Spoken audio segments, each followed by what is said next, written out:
Hello, greetings everyone. Apologies for these technical issues that we had in starting the live stream, but now it's all ironed out.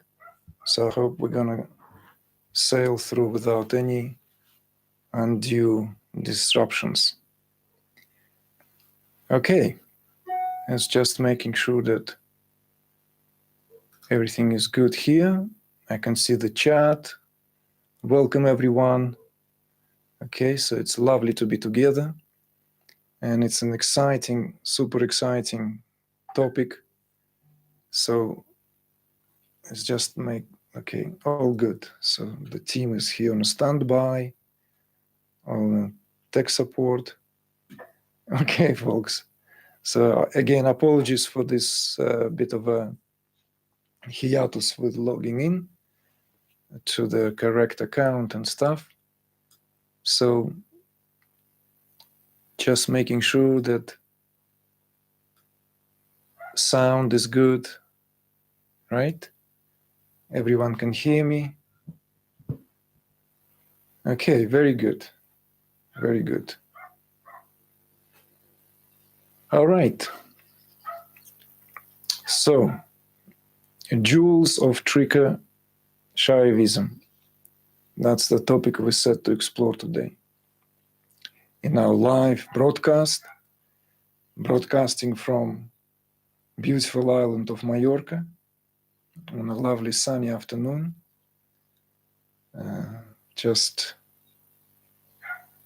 thinking what is the best way to go about it, because it's a fascinating topic, fascinating theme, and there are so many different angles we can really dive at it. So perhaps I would like to open up with a kind of maybe epigraph that would set this whole thing forth. Paraphrasing one of the iconic painters, artists of the 20th century, Pablo Picasso, with the words attributed to him that all art is self-portrayal. And that sounds in cadence with what Friedrich Nietzsche said a bit earlier in the 19th century, that all philosophers, all philosophical works, but reflections of deeply personal relationship they have with being. So this is paraphrasing what Nietzsche said and Picasso said more or less as that entrance point, and we'll get back to that, and it will become perhaps clearer why these opening lines serve us as that prologue. But first, what is Trika Shaivism? What is it? What is Trika Shaivism in terms of its background, in terms of what it is? Trika Shaivism, also popularly referred to as Kashmir Shaivism, is often referred to as the summation or the extraordinary encapsulation of everything best that appeared in Indian subcontinent for a millennia until it was assembled into some of its principal doctrines circa 4th century, and by the 10th century all the main doctrines were already fully out there, as it were, and even given, some of them were given interpretation and glosses by great teachers of that tradition. We also now live in time of revival, and this revival of Trika Shaivism or Kashmir Shaivism is an interesting phenomenon. I've spoken about it on several occasions, but goes to say that in the past, maybe 20 years, and particularly in the past 10 years, Trika Shaivism literally has taken spiritual circles around the globe by storm. So many people are fascinated, both the old-timers, those who have been at it all their life, and many young people I come across today are fascinated and show great interest towards this philosophical system. So what is Trika Shaivism then? Why is it called Trika? And this broadcast is not so much in going into this from exclusively scholarly perspective. I would like to give as much time and insights based on deeply personal relationship and encounter that I have here with this system of thought over the years. But of course, it would be good to give us that brief, maybe, outline of what Trika Shaivism is and where it derives its name. So Trika literally means three, Trika, Trinity, three. Three in terms of the unity or union of the three aspects of the absolute, exemplified in Shiva, Shakti, Nara, as the Sanskrit terms apply here. And Shiva stands for absolute or awareness. Shakti stands for reflective power of that absolute. In other words, that power of self-awareness. And Nara stands for individual. In other words, Trika Shaivism operates with this understanding of the union of the three aspects of totality. Three aspects of totality, that totality exemplified by another Sanskrit term, anuttara, that which basically unthinkable, unimaginable, beyond comprehension, beyond cognition or perception, anuttara, totality that encompasses it all. But that totality expresses itself through trinity of the relationship where union is expressed in the way of that trinity, the trinity of the observer, the observed, and the process of observation. In other words, this is a unique feature, unique way of how this particular philosophical system, which capitalized on everything that India has produced over thousands of years, encapsulated it into its body of knowledge in seamless manner. We will talk a bit more about it later on, and came up with this supremely concise, rich expositions on the nature of ultimate reality in terms of how it is expressed through the union of that what here Shiva, Shakti, Nara represents. As we have said, Shiva, Shakti, Nara stand here for universal consciousness or universal awareness, the power of self-awareness as that reflective awareness, and individualized awareness, forming that Trika's triangle, equilateral, forming that three-in-one aspects.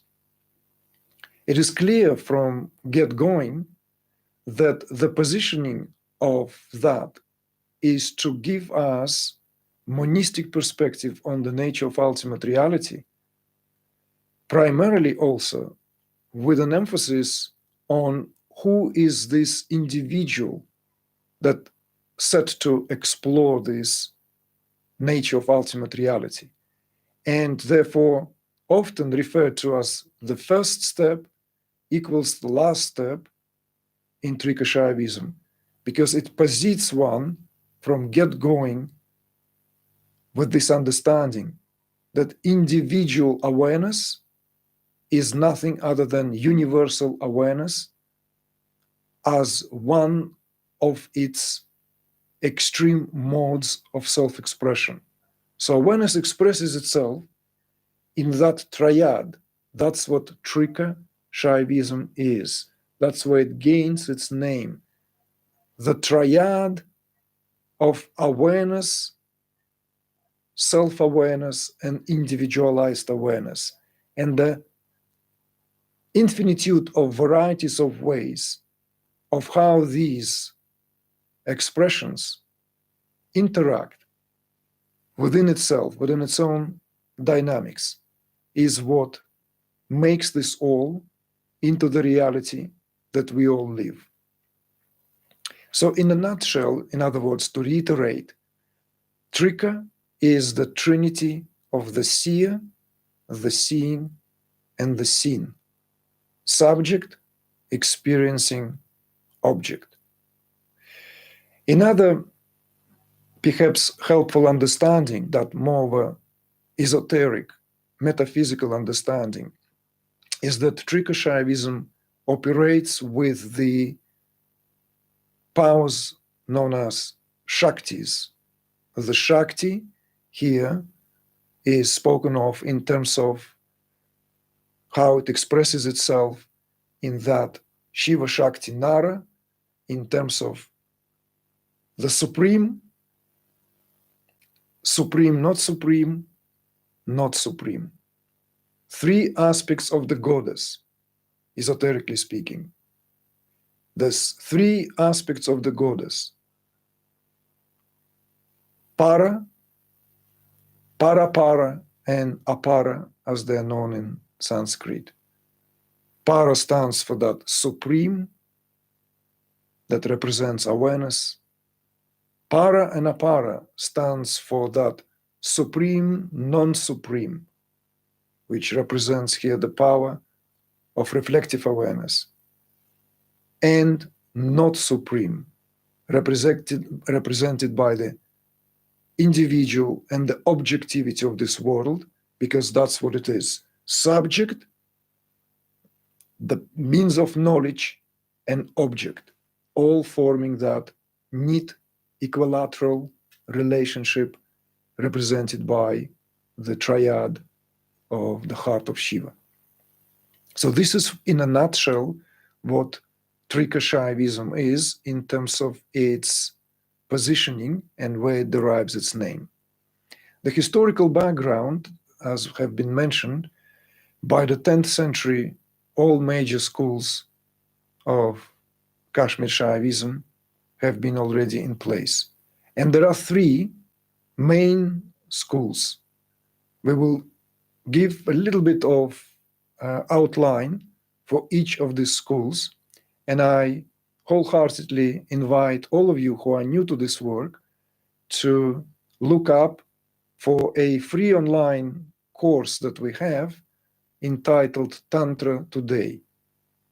It has several modules, and we have delved with this also in quite an accessible but detailed enough manner, where we have given attention to each of the principal schools Kashmir Shaivism is known for. So today we will mention them again with little, maybe perhaps slight different angle of access that feels fitting for today's discussion. So the main schools of Trika Shaivism are Pratyabhijna, Krama, and Spanda. Pratyabhijna literally translated as the doctrine of recognition. Pratyabhijna, the doctrine of recognition, expounded by the system itself was found by the teacher of the famous 10th century sage Abhinavagupta, and the system is where is often spoken interchangeably. Whenever we hear someone giving reference to Trika Shaivism, it's often spoken in terms of what Pratyabhijna school here represents, because it's one of the main schools that Kashmir Shaivism is known for. So this school of Pratyabhijna is characterized by the philosophical approach which recognizes the possibility of instantaneous realization of one's essence, where it derives its term, and therefore known as the direct path.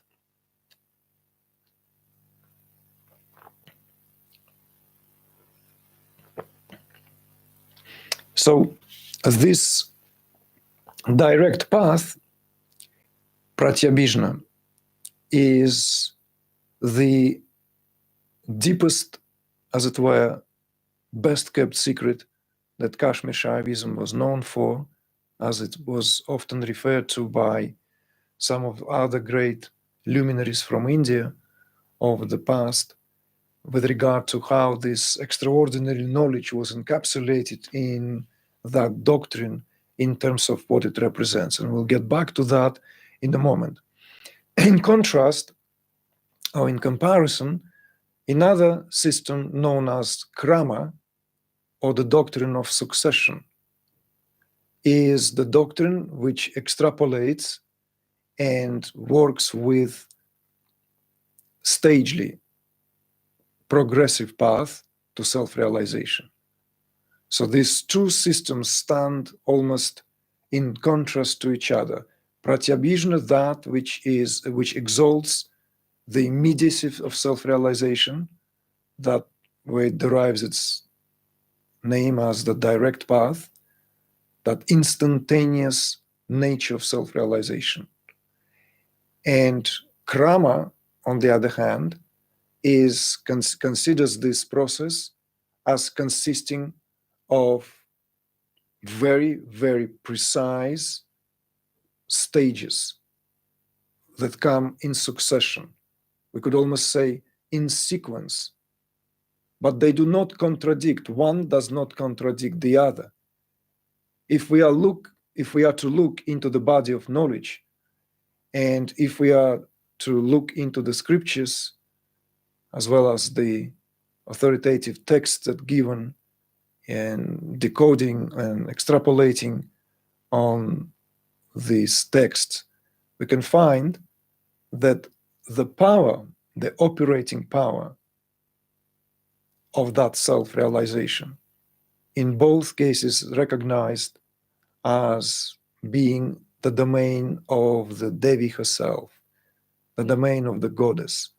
In other words, the power of Kundalini as awakened life force that travels through the medium channel, known as Sushumna, is equally recognized as the prerequisite in both Pratyabhijna and Krama. The only difference is Pratyabhijna deals with the extraordinarily fast, omitting all the stages, instantaneous realization, whereas Krama considers this to be a stagely process. This is the main difference. Finally, there is this unique third doctrine known as SPANDA, the doctrine of vibration, or at times referred to as doctrine of pulsation. And I would like to make a little announcement here that this live broadcast is neatly linked to. We have just launched our newest, latest online course, where the theme of SPANDA have been revisited after 10 years, when it was first brought out by myself, when I went out to teach publicly in California. The first programs in Northern California, as well as in the Southern California and Los Angeles, were all dedicated to the doctrine of vibration. And the programs back then were called Vibrant Self. So we've revisited this recently in that retrospective overview, and gave it a concise overview based on two principal programs delivered live here on the island of Mallorca back in May, and later on in the summer in July in northern Germany. And that's what forms the main body of this online course. And I highly recommend all of you to check it out. And now it's on our website, which basically dives into the essence of what SPANDA as a doctrine is known for. But just to say here, so the doctrine of SPANDA is the doctrine that is considered to be one of the most practical of all the offerings that Trika Shaivism is known for. One of the unique feature of that doctrine is that it recognizes and considers awareness not as inert, indifferent towards the manifestation ultimate reality, but as an active agent behind any perception or cognition, mental, emotional, or physical manifestation, whatever they might be, is all property of awareness. So SPANDA here exalts this very practical teaching, which utilizes the aspect of Shakti, the aspect of reflective awareness. And those of you who are not familiar with this, I want to maybe mention this in one breath, that the teachings of Tantra, all Tantra, begins with the, let's call them cornerstones of understanding. And this begins with the concepts of light and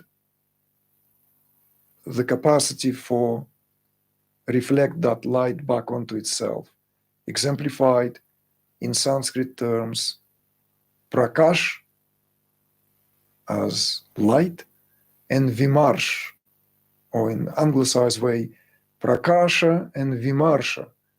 Prakasha is that quality of absolute, exemplifies the power of Shiva.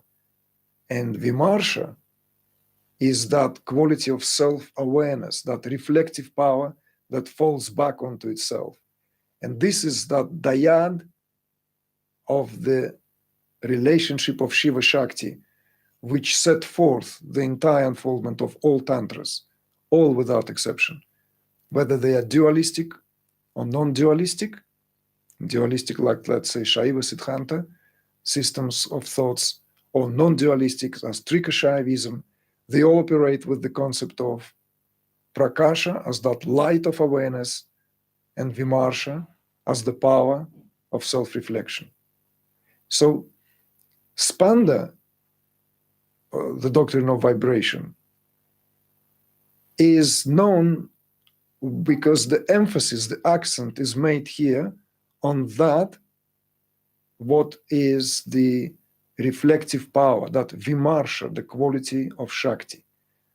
Whereas pratyabhijna hridayam, sorry, that's the scripture that attributed to Ksima-Raja, we'll talk about it in a moment, whilst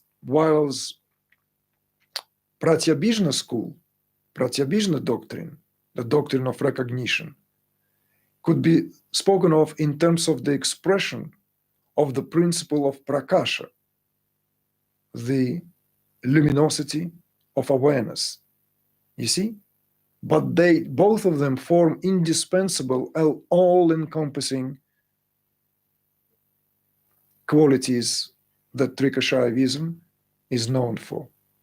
So this maybe will give us this little also bridge to proceed with outlining the main basic principles, tenets, and what Trika Shaivism is known for. So having spoken about its main doctrines, we now maybe will mention just in a nutshell, the main, let's say, sources, the main sources of what and how this lofty spiritual tradition find its body of knowledge upon and operates with. So they are known as agamas, those that primarily linked to the revelations that come directly from Shiva. So the scriptural expositions referred to as agamas or Shaiva agamas. And the body of work that is known as Shiva Shakti Tantras that are more associated with the worship of Shakti, the expression of Shakti. So here we have this interesting polarization, not to be understood as if the duality is slipping in. None such thing. Both are utterly and entirely monistic approaches and perspectives. But the leaning here gives that kind of, if you will, richness to the tradition, where in one case the accent is more on that Shiva quality, the quality of awareness. And in another case is the emphasis more on the power of that self-awareness as Shakti. And we know that power and its source are always one, just like the light of the sun is independent from the sun. It is the sun. So the light and the sun are inseparable. In the same way, awareness is inseparable from the power of self-awareness. It's just the accent and perhaps a leaning towards either Shaiva or Shakta that gives this what later on in tradition would flow almost in its own streams of thoughts. Like I've got these several books assembled on my desk that I'd like to reach out just to illustrate this. For instance, the authoritative text where we could say the whole thing begins, Shiva Sutras. I'm sorry, I don't have a super jacket, just like the book. These are the Shiva Sutras, translated by Jaidev Singh, with commentaries, the Yoga of Supreme Identity. And Shiva Sutras is considered to be agamic text. It's considered to be text with an accent on, or the emphasis on the Shiva quality, aspect of awareness. And right next to it, I have another text by the same author who translated this, not the author, but the translator, Jaidev Singh, Spanda Karika, the scripture which gives the birth to the doctrine of Spanda, which has been purportedly, though there are no agreements on that among the scholars, even going back to the antiquity, is attributed to the great sage Utpaladeva. And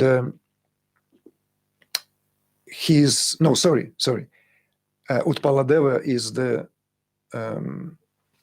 we'll get to that, to the great sage Vasgupta, great Kashmiri sage Vasgupta, of whom we know very little, is considered to be the author of the Spanda Karikas scripture.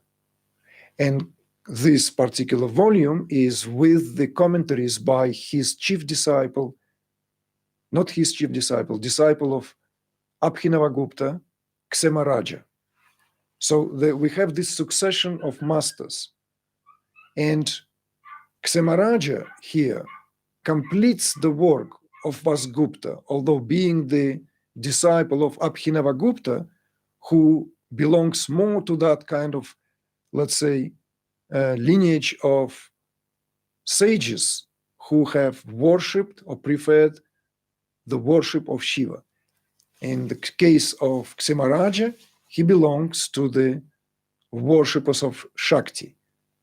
So we have these two scriptures. The Shiva Sutras is Shaiva Agama, and this would be spoken of as Shakti Tantra work, you see, because it exalts the power of Shakti. So not to get confused, we can always come back to this if need be. And in that same maybe breath, since I have these books piled up on my desk, and to give us this kind of like maybe a more solid introduction, I want to show another amazing book, which is a titanic, absolutely enormous work by eminent scholar of our days, Mark Dutchkovsky, one of the pioneers among the Western scholars, who has dedicated his entire life to the practice and study of Kashmir Shaivism.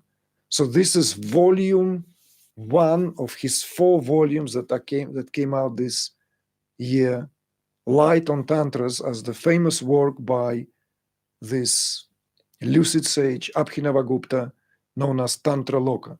Tantra Loka prior to this has never been translated into English. So this is the first English translation in its entirety, because it's massive. It contains 4 of these volumes, and that's the portrait of Mark Dutchkovsky on the back of the book. So Tantra Loka is one of these very important texts on Kashmir Shaivism. And I would maybe do another here, plug in for the scholars in the field. This is the extraordinary book by Bettina Baumer, I think Austrian-based scholar, who has spent decades studying with last sage from that tradition, who had traced his uninterrupted lineage back to those aforementioned sages, Swami Lakshmanju. She studied with Swami Lakshmanju in Kashmir for many, many years, decades, and this work, the Abhinavagupta's Hermeneutics of the Absolute, Anuttara Prakriya, is an extraordinary work. Very difficult to read. It's not just a casual reading. It's a hefty scholarly work.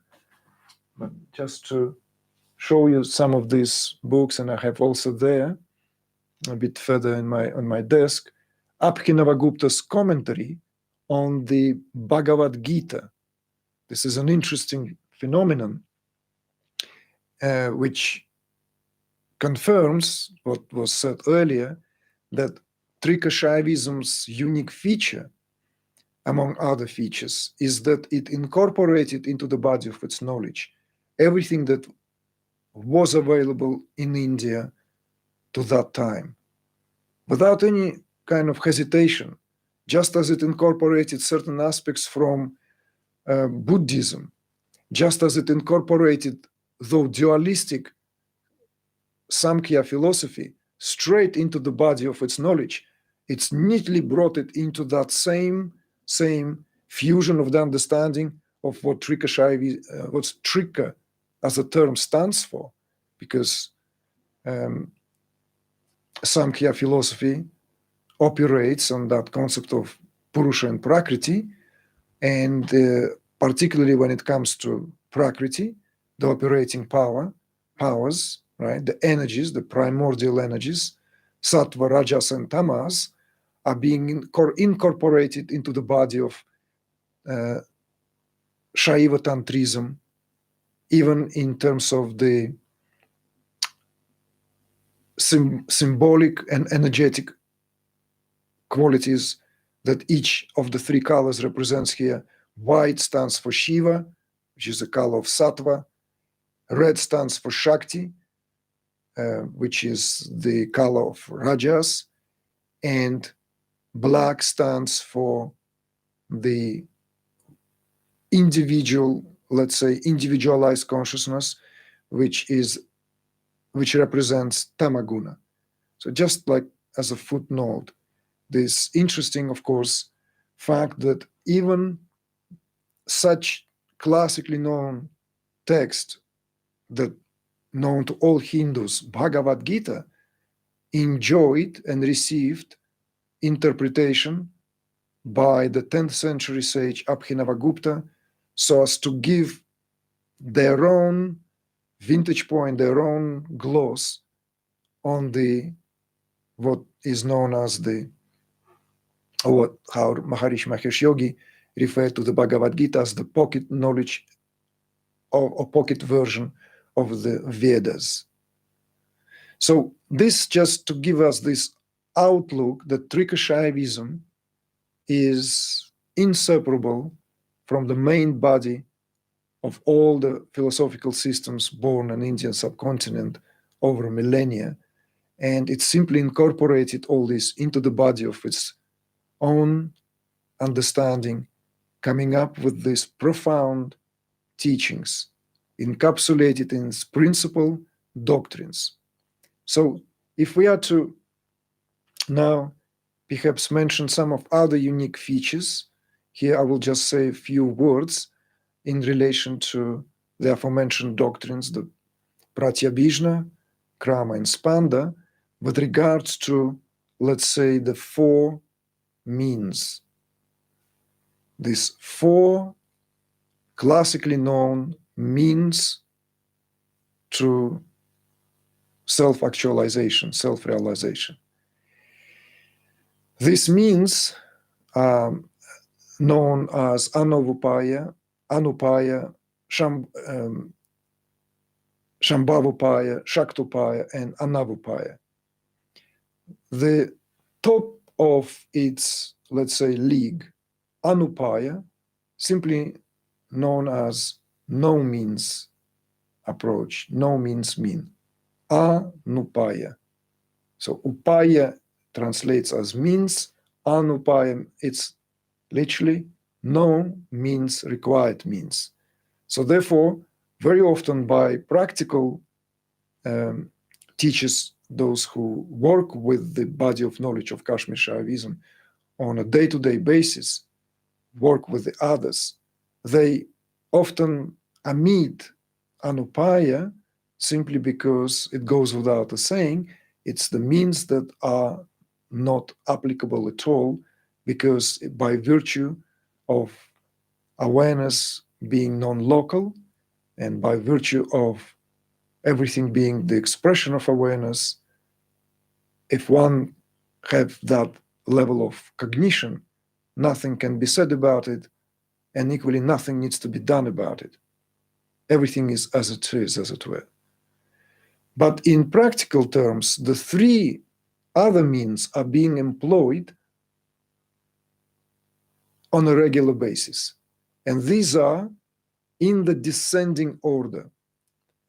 The Shambhavupaya literally means the divine means.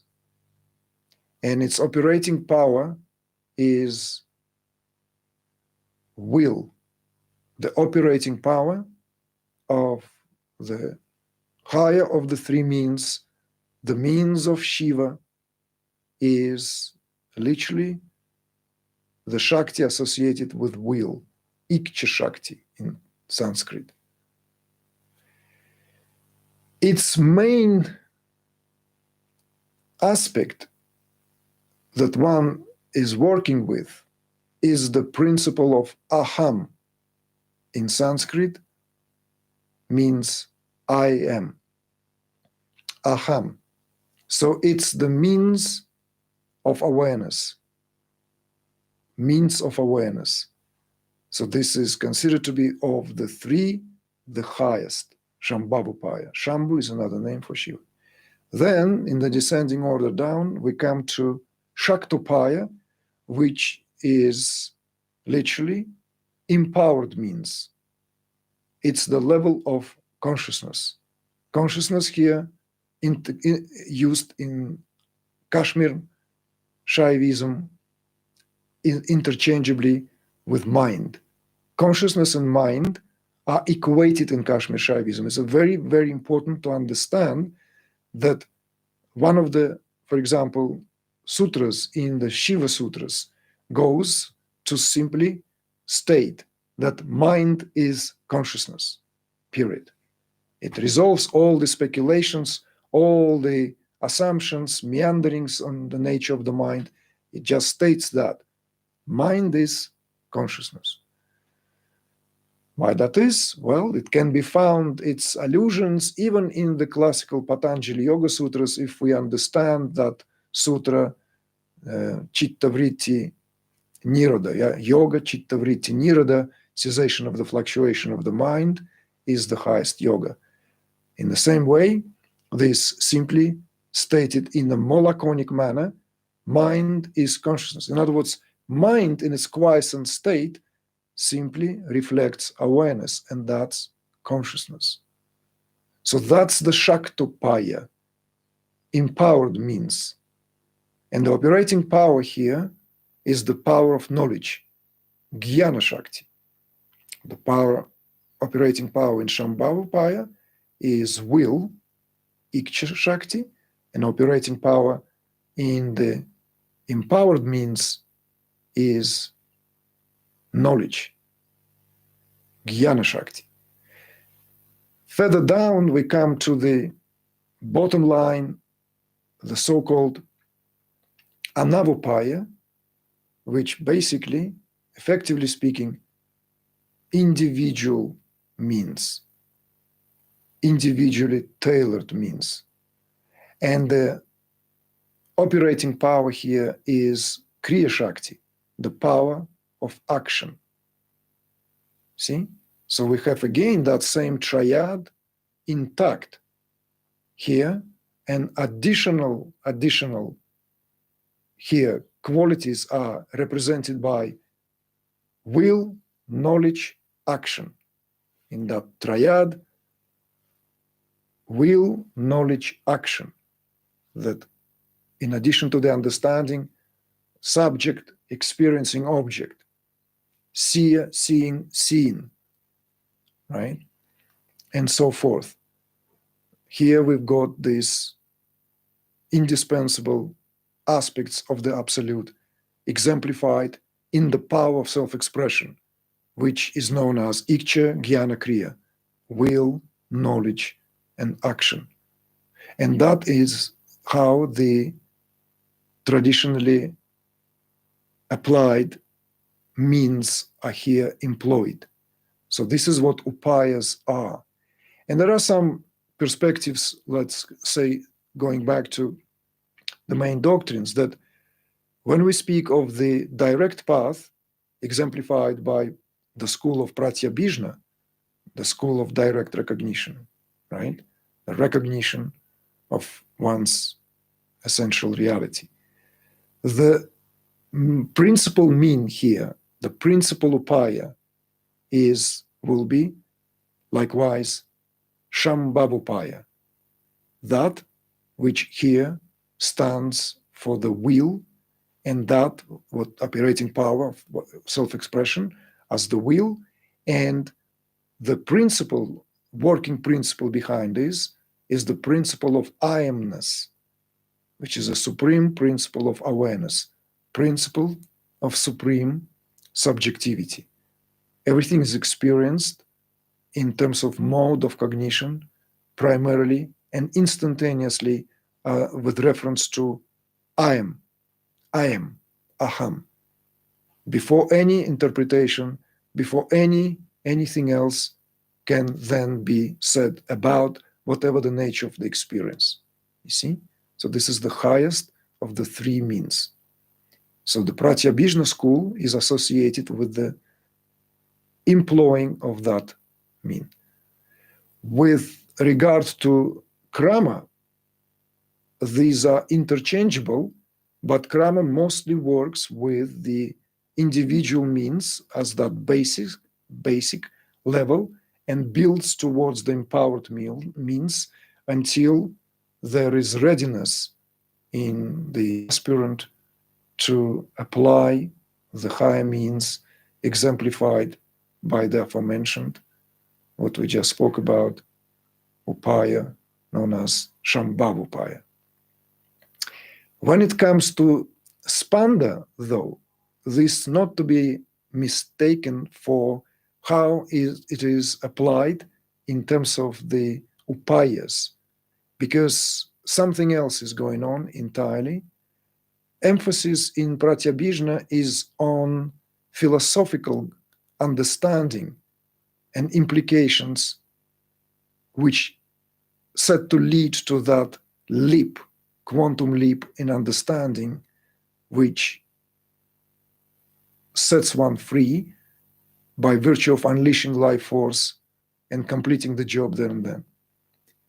When it comes to SPANDA, the emphasis is on vibrating quality of consciousness. So it's not, in a way, the goal in its own right, but rather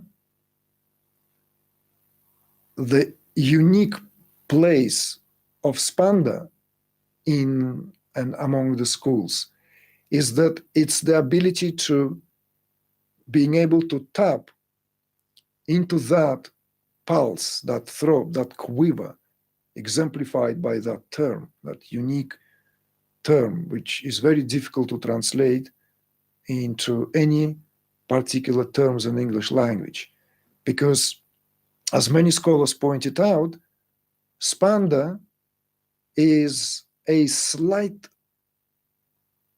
movement, but the movement belongs to the absolute, which does not move. So it causes this problem in terms of understanding what is being said.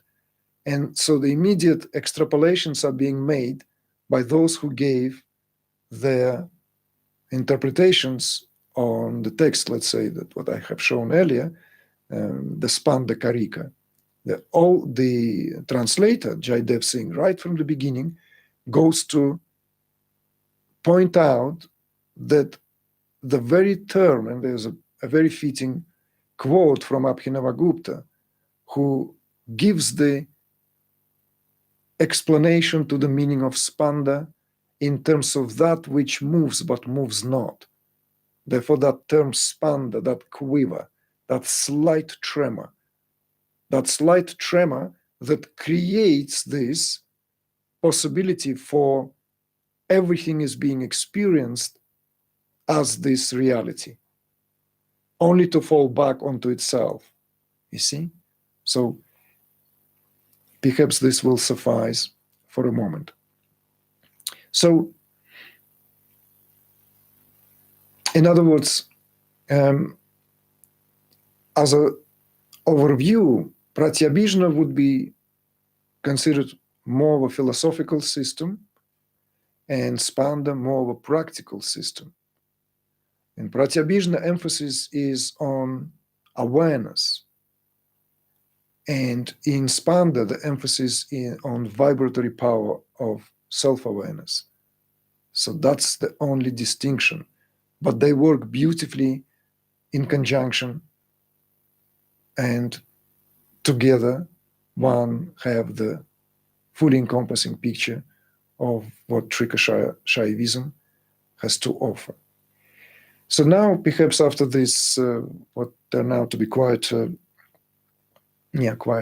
exposition to orient ourselves, to position ourselves, I'd like to turn to the more of a personal experience with this system of thought, with this philosophical system, and the relevance of the Trika Shaivism in our day and age in terms of what perhaps this could mean for all of us and why this system perhaps enjoys this extraordinary revival.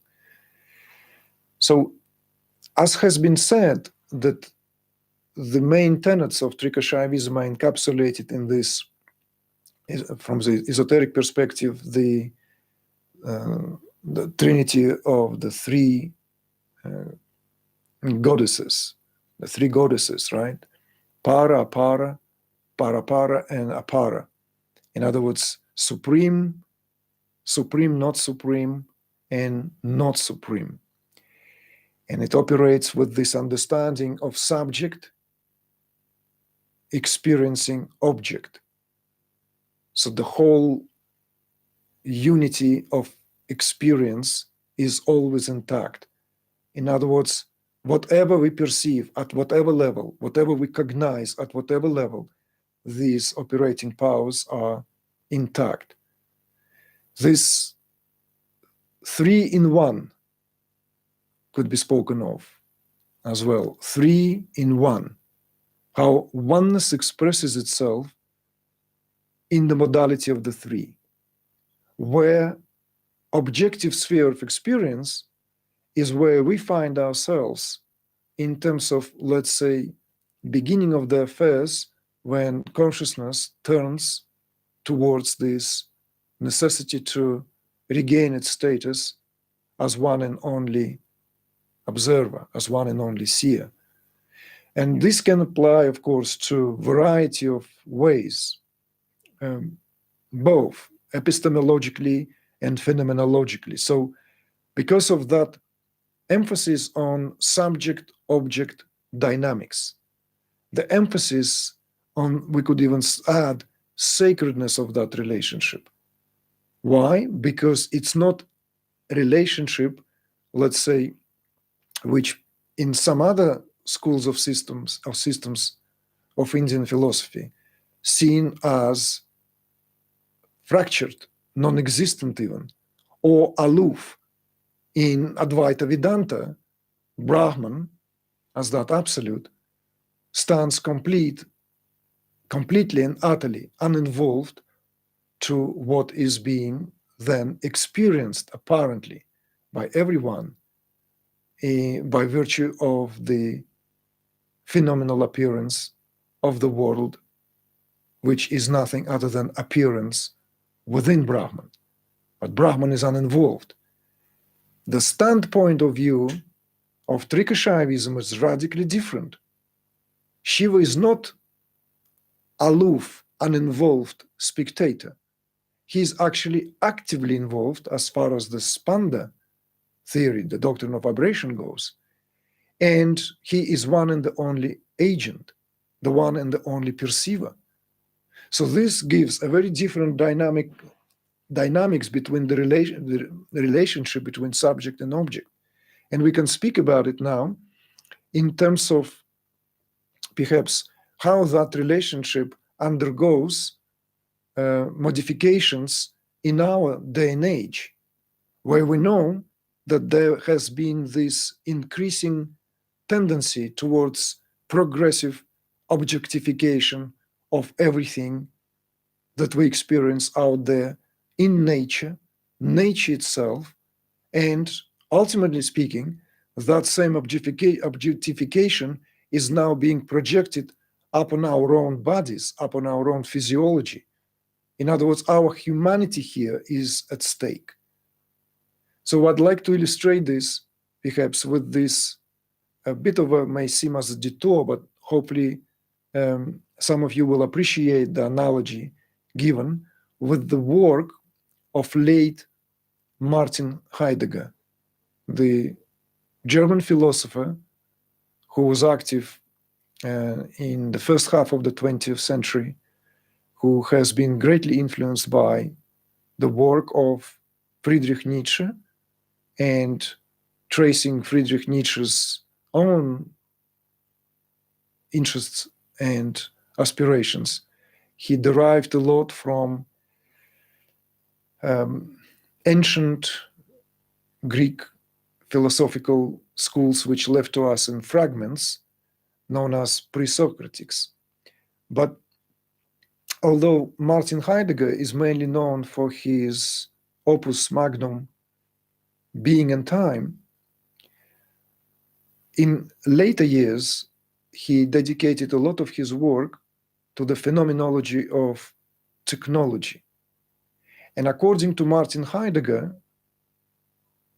technology that we use is not a, and to like means to an end.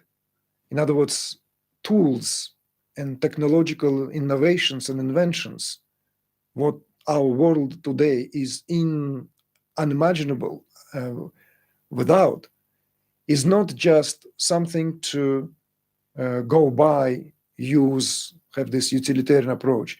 He agrees that that is how it has become. And this is how most of us perhaps view technology, means to its own end. But Martin Heidegger argues that this is a superficial perspective, that in fact technology here is an expression of something much, much more profound, much more subtle. So he goes to invent several terms, several meanings, so as to enrich this understanding. He goes back to ancient Greek to come up with this term, which he then translates into revealing. So technology, according to Martin Heidegger, is that which is here to reveal, uncover what has been otherwise concealed, what otherwise conceals itself in the objective sphere of how we experience this or that. In other words, concealed in a worldly form. And technology is that what allows the possibility of bringing it out. And he uses that term, translated into English, unconcealing. In other words, technology in its essence, according to Heidegger, has this metaphysical, deeply philosophical purpose to help human being to uncover the original purpose of what otherwise is encased into matter.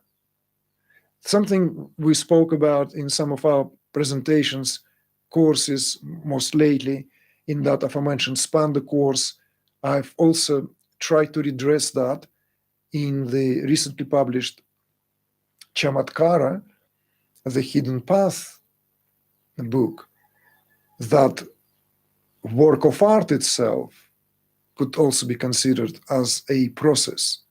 So that work of art is not just to create something, whatever object of our experience then it would become, but the process of making in itself is what assists in that process of uncovering,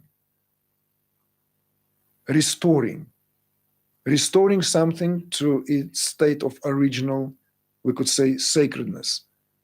This also intimately linked to a lot of these fascinating things that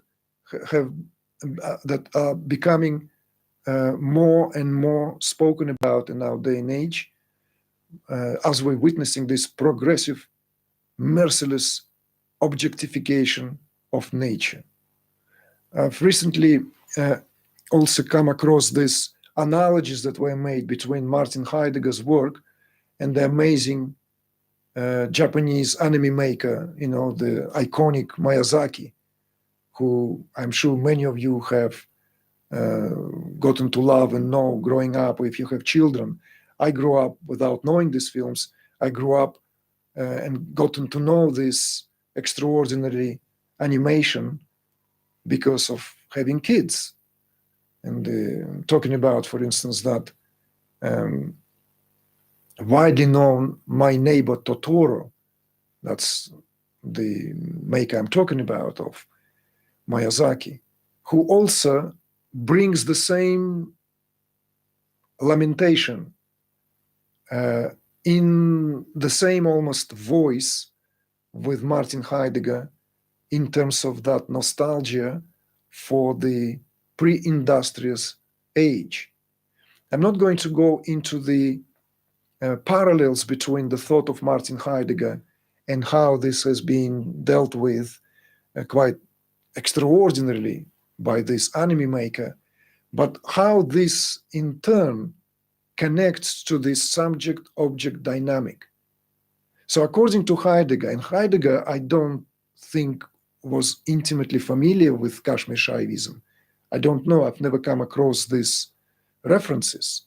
I know for fact that towards late years of his life, he became more and more interested in Zen, in Japanese tradition of Shinto, and he was trying to find other spiritual traditions outside of Christianity, which he believed very much following in the footsteps of Nietzsche, have encased itself in creating the separation between being and the world. In other words, this abstract, uninvolved, transcendent notion of Christian Godhead and this world of mortals, which Heidegger goes back and revisits with persistence, these terms that he uses consciously: mortals, dwellings, coming forth.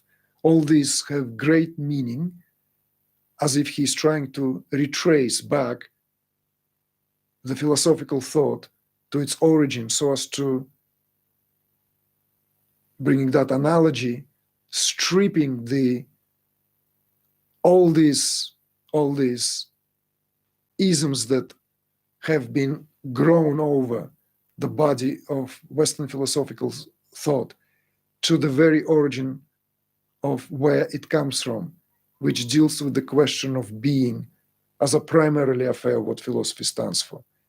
And here, in terms of what Kashmir Shaivism deals here as that dynamic creative tension, relationship between subject and object, where, if you have now noticed, I hope, the relationship, subject is that eternal Shiva, eternal infinite awareness, conceals itself in the world of form and phenomena as this finite being, as an object of its own contemplation, as an object of its own experience. So therefore, what is transcendent and what is eminent here is a matter of perception. Universal and individual are but the dynamic tension of where awareness finds itself in its modes of cognition and contemplation. This is what fascinates me in terms of revisiting the late Martin Heidegger in his much criticized, by the way, attempts at pointing to the eminent dangers of advancing technology. Because according to Heidegger, this progressive objectification of nature is going to be paid by a highest price. Now, we don't need to really discover America to know that that's exactly the reality we are now faced with. That reality is where technology is now stands on the precipice of leaping into another level of its, let's say, objectification of fabric of existence, where that cohabitation between humanoid and artificial intelligence, it's only a matter of time. So this prophetic, in a way, views expounded by Heidegger, this warning that he has issued towards the end of his life, if we are to bring this understanding that Kashmir Shaivism operates with, then this perhaps sheds light on why it's becoming increasingly important again, because of that creative, sacred relationship between subject and object. So the object of our experience, like, let's say, at some point, with the advancement of industrial revolution, Earth began to be viewed increasingly as nothing more than a place of resources for exploration and excavation. And we can see this analogy, how these resources are being then fueling it, becoming the blood of the economy, which at the surface level of affairs carries the flag of liberal democracy, that we are, in fact, taken by some great ideals, led by some great ideals, whereas at the level of our beingness, in terms of our rootedness and connection to earth, we have been massacring the soil and the planet at every absolutely level, because it's been turned into objective sphere of experience, objective sphere of exercise.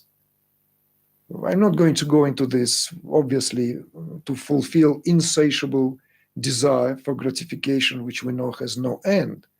We know that the system of capitalism operates with one of the most primitive principles of how society can never be structured.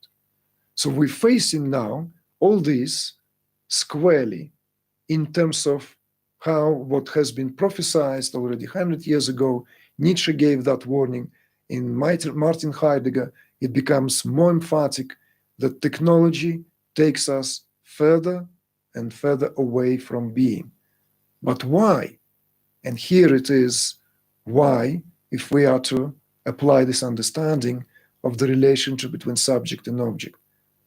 Every objective experience, no matter how profound it may seem, in fact, is nothing other than a manifestation of the absolute at the material plane of existence, even at this very plane of existence, where the manifestation conceals awareness now encased in form.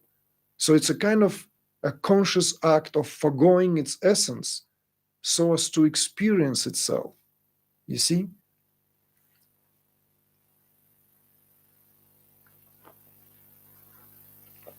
It's almost tempting to become converted to pre-religious forms, going back all the way to paganism, of which I believe Shinto, a Japanese religion, one of the most extraordinary. But there are some other analogies, Druids, for example. And it's interesting that in Russia alone, there is a revival of the paganism en masse that I have only discovered in recent years. I've witnessed the revival of Orthodox Christianity since the collapse of the Soviet Union. But it is apparent that all forms of paganism are on the rise and en masse in Russia and in some of the countries that form part of the former Soviet Union bloc that are now known as independent countries, where they share the same, let's say, roots in terms of the metaphysical and spiritual belief systems. Why? Because that idea of transcendental Godhead, also an object of our contemplation. And when that idea of transcendental Godhead is removed, as it were, from the affairs of this world, we are left here to square this, to square this absence in our own terms, in our own ignorance, as it were, at the mercy of what have you, at the mercy of grace, at the mercy of this, at the mercy of beatitude, whereas everything at the material level of manifestation is already nothing other than Shiva, as far as the main tenets of Kashmir Shaivism goes. Everything is nothing other than the expression of awareness in form. So therefore, every form, in essence, is Shiva humming its own name to itself. This is the understanding. So therefore, everything is now here, is worthy of a worship. So that relationship that we have had with the material creation, so to speak, that somehow has been objectified and turned into objective sphere of experience progressively, rapidly, with the deteriorating and mind-bending speed, we have now finding ourselves in the age of machinization, where it's very difficult to retrace that sacred relationship with the tree, with the river, with the spring, with water, with elements. Why? Well, because that's a groove, that's the pattern has been formed. We have to almost relearn that there is no such thing as a tree out there. There is no such thing as a mountain out there. People go into great length in quoting ad infinitum sages like Ramana Maharshi, who stands as this colossal figure in terms of its importance, well, as far as the non-duality is concerned, as far as the all the main basic tenets of Advaita Vedanta is concerned, that the sage transcended everything. The sage was this, the sage was that. Yet everyone knows that Ramana Maharshi worshipped a hill, a small mountain of Arunachala. To him, it wasn't a manifestation of Shiva. He corrected when this was brought to him. He said it's not a manifestation of Shiva, it is Shiva. When we omit this, when somehow this flies off our head, we completely miss an opportunity to understand the teaching in its fullness. We separate the teaching from the actuality. We only hanker to the words that flow out of the lips of the sage said on several occasions. But how the sage lived, what he worshipped, somehow doesn't leave an impression on us.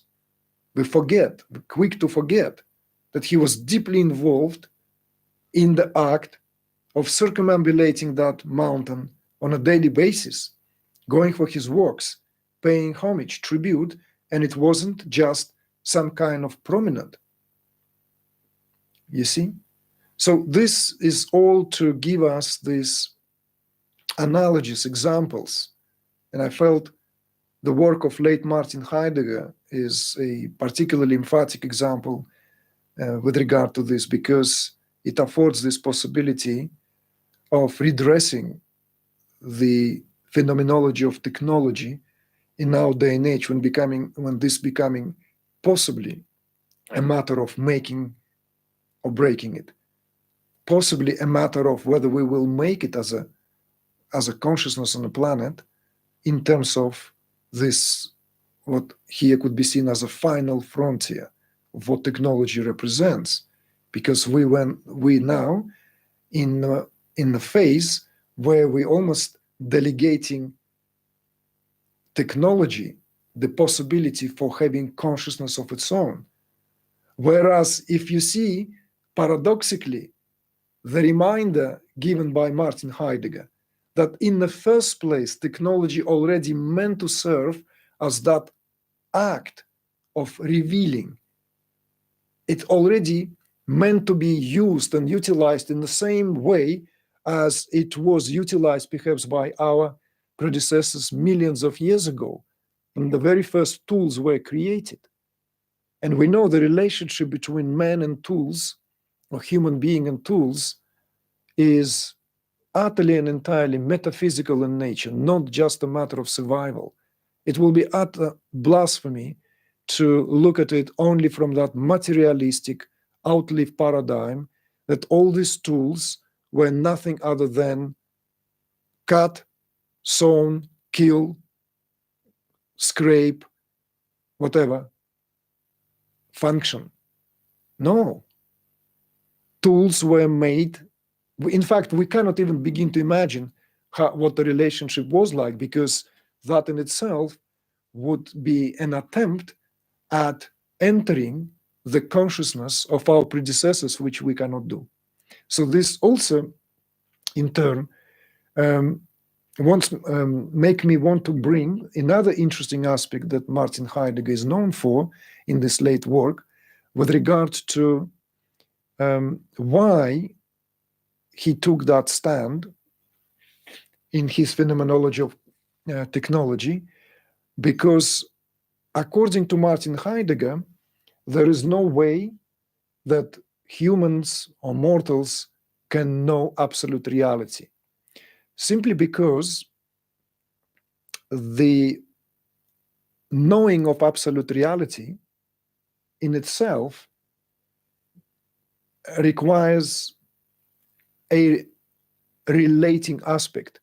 And soon as we are in a relation towards something, then that what stands there as it is, in this case, absolute is viewed as something that stands there as it is, irrespective to comings and goings, irrespective to changes, irrespective to anything that can be spoken here in terms of the modifications. I'm just pouring some hot water into the teapot here.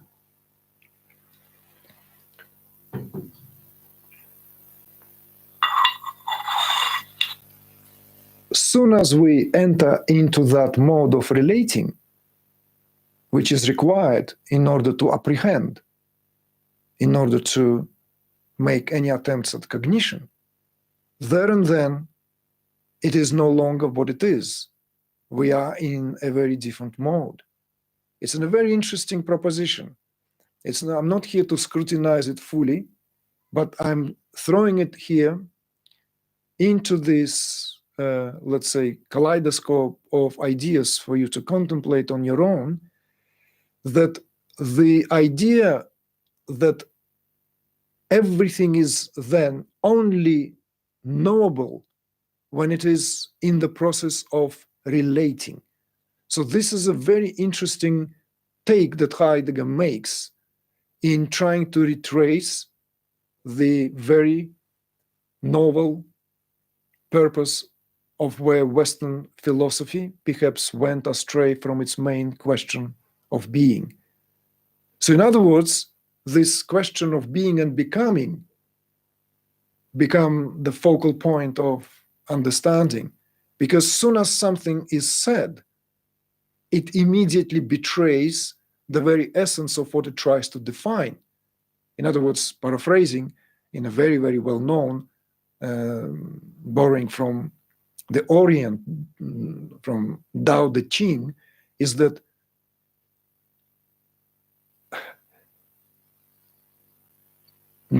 Tao that can be spoken of is not the Tao, right?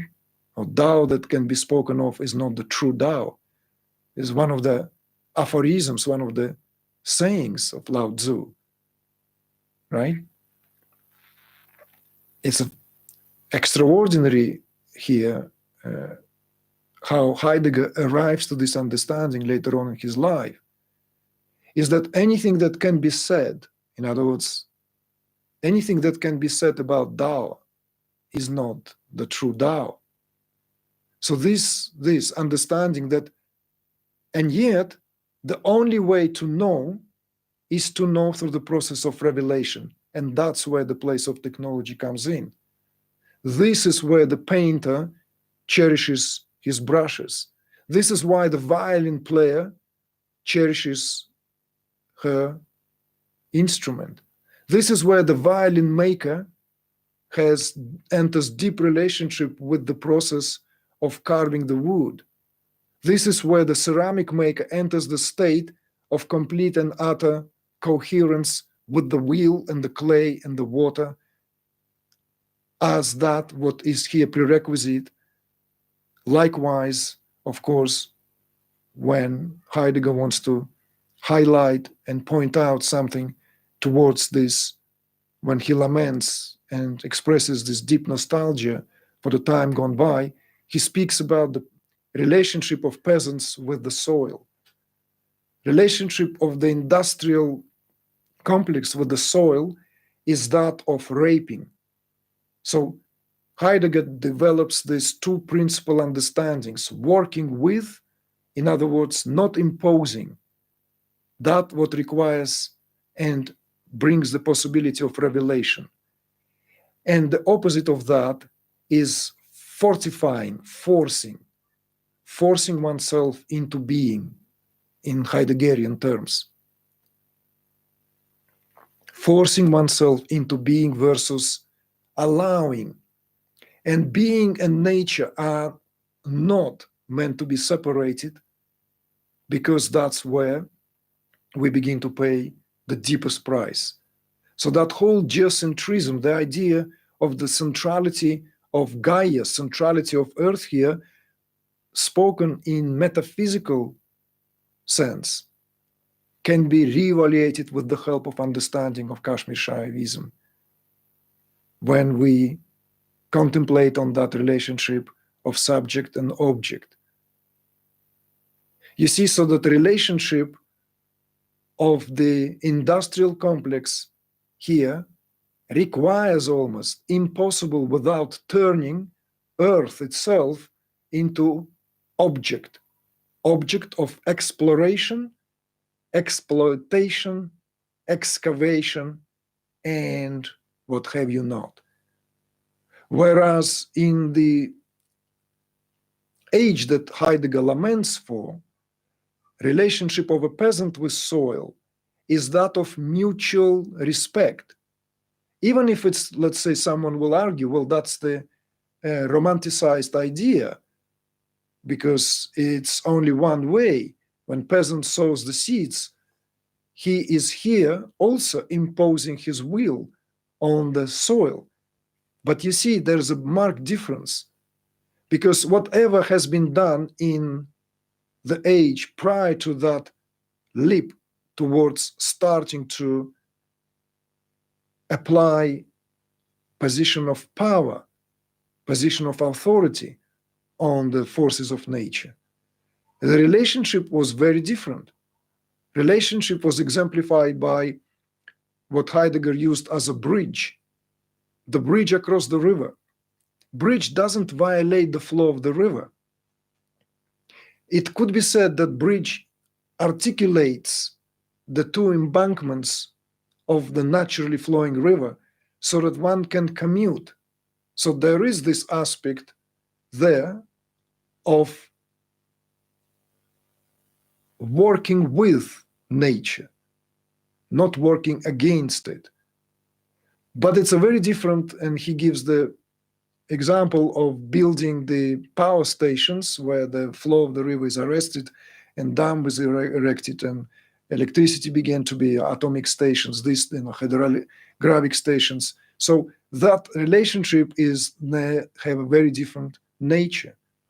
So this we can extend this metaphor and come up with some extraordinary revelations on our own, that objectification here is only possible when we in fact view reality of this phenomenal world as reality of inert objects, devoid, deprived of divine essence.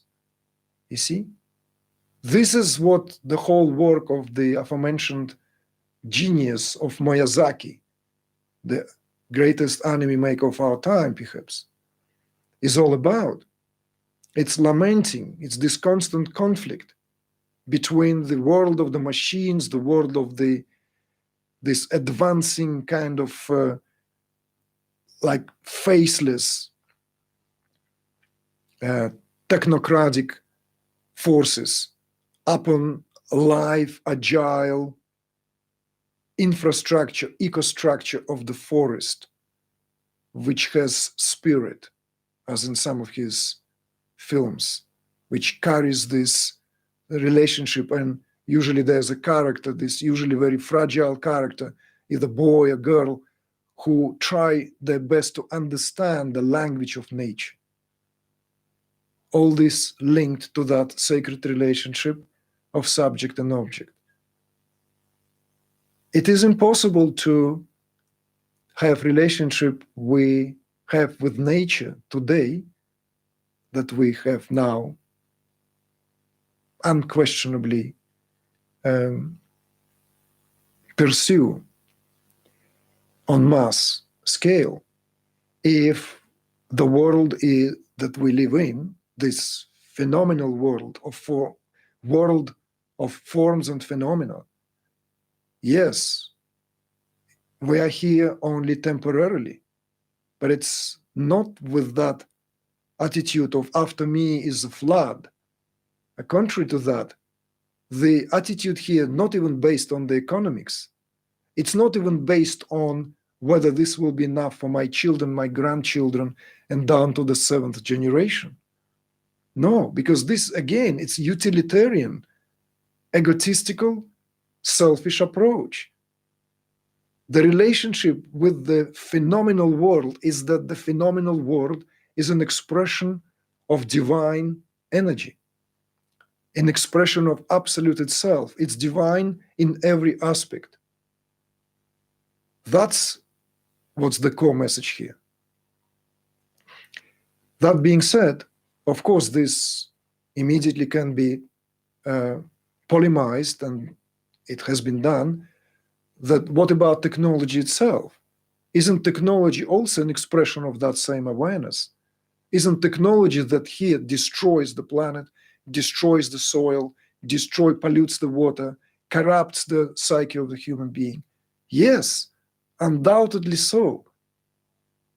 So whatever play of consciousness we find ourselves in, that very axiom of Jiva is Shiva, I am here, awareness in disguise, is what creates the possibility of perhaps making the right move before it's too late, even if this game, even if this play of consciousness meant to be a thriller to take us to a place where the hair stands on end and we are on the tiptoes, eager to know how it will all pan out.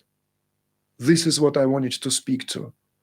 This is what I consider to be the jewels of Trika Shaivism and its priceless value in the modern world we live today.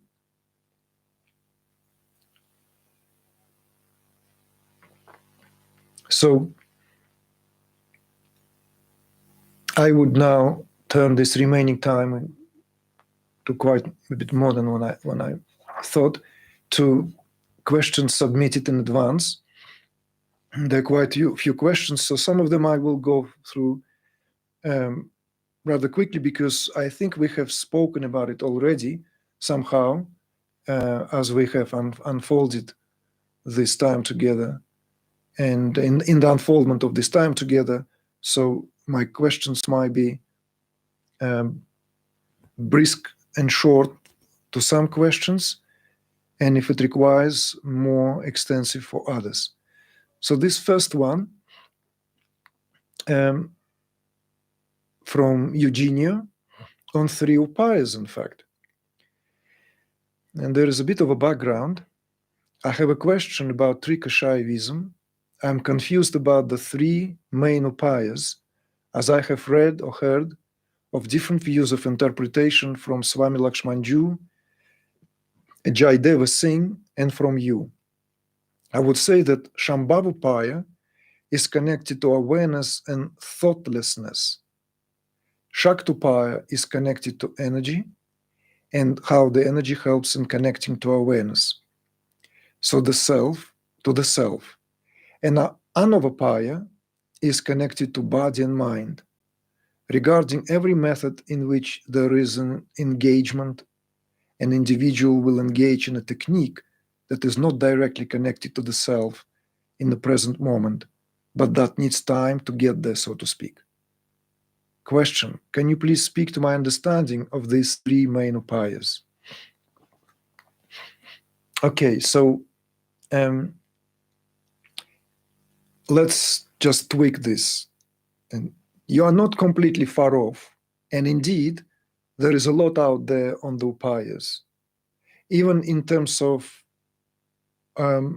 how these upayas applied, when, And the question of inferiority and superiority is also often being adjusted or questioned so as to not end up with a one-size-fits-all. But with regard to the distinction between the three upayas, right? We leave the fourth one out, as we have spoken earlier, mentioned the reasons why. Likewise, in your question. So the Shambhav Upaya is not that it is connected to, you see. Upaya is a mean. Upaya is means towards something. It already in itself, when a right upaya applied, contains or consists of an operating power. So the operating power of Shambhav Upaya is will. You see, the highest property that human being, as conscious human being, has.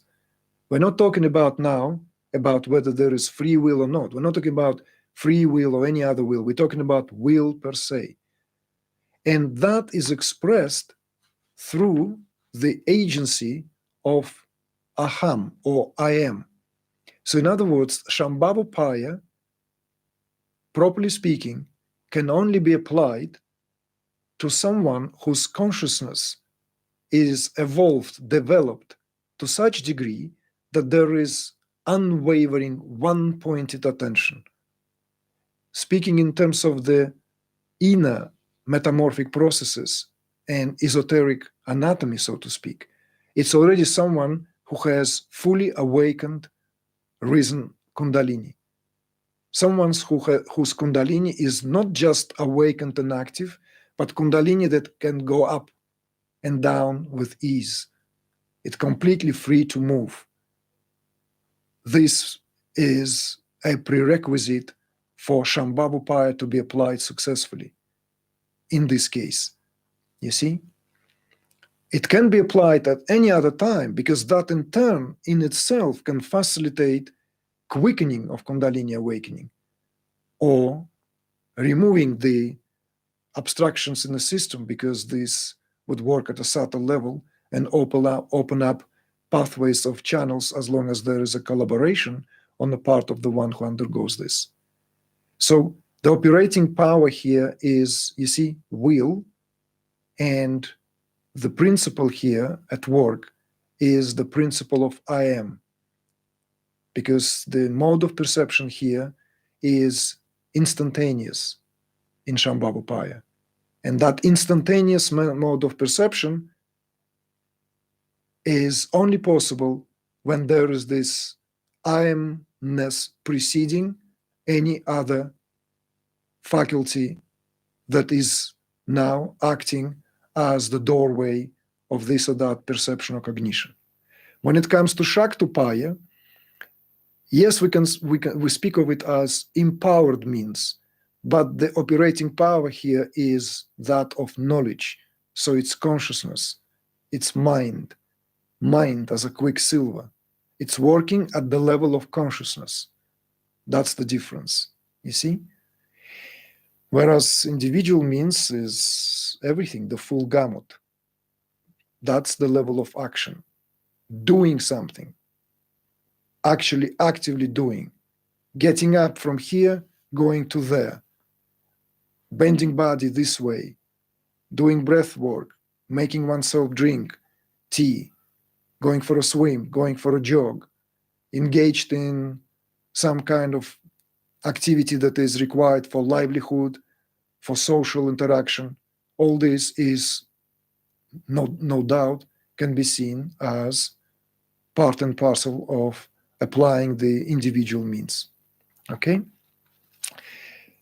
Next question, choice or predestination? It's just one question. Can you please elaborate on the concepts of choice versus predestination? And do we choose our thoughts, or do our thoughts appear in us? Good question.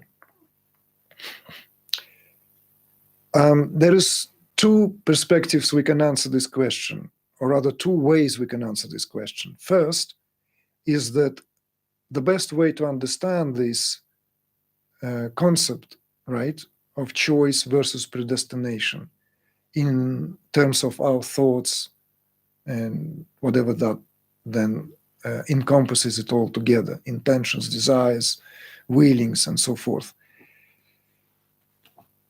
It's like tuning. It's like everything exists at the level of vibration already, and there are different waves, different frequencies, different frequencies.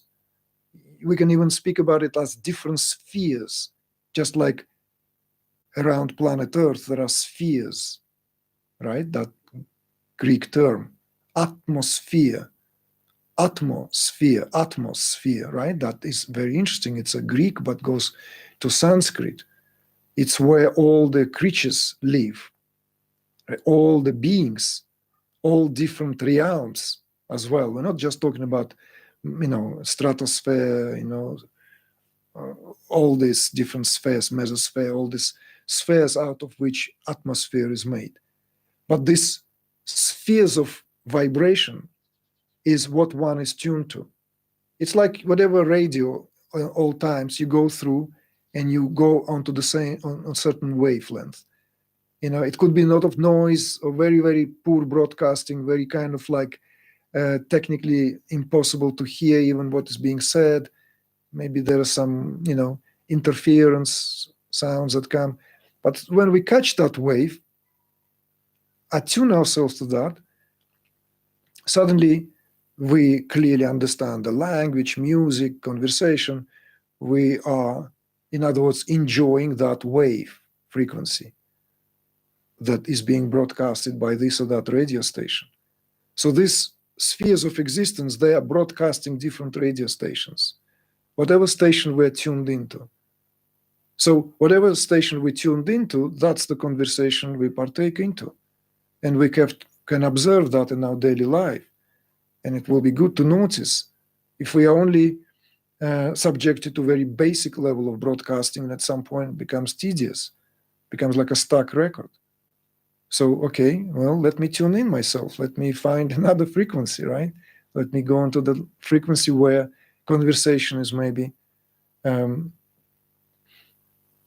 higher in quality, more palatable to my taste. So, but do thoughts come to us, or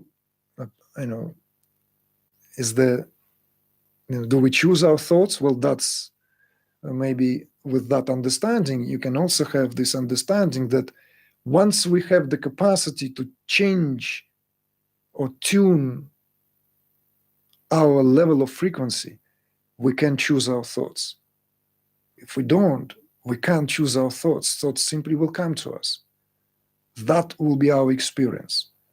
What is the reality of the situation? I don't think we can say that, because this works perhaps with an analogy of the quantum realm. It's not like there is this absolute level of how the thoughts are, and then these thoughts either come to us in a descending manner, or we are sent to pick up these thoughts. No, this is a mutual, interchangeable affair. So some of us live at the level of the thoughts where we think of the same thing every single day, but we just don't even notice that because there's very little self-awareness. And when we begin to notice that, that in itself is a sign that there's more awareness. And then we begin to change the pattern of our thoughts. Thoughts come, and I'm in the position, and I'm able to change the quality of that thought. I'm even able to discard that thought, literally as a board, as a drawing board. I'm drawing something, no, I don't like that, I immediately wipe it off, I'm drawing again. That relationship becomes much more creative. I don't want to think at all. I will now recede into the background where thought is in a more abstract state. So this is, I think, understanding that should help you to answer that, whether the choice versus predisposition. It's to do with the frequency of vibration, and our mind is that. the battle of dark and light. Okay.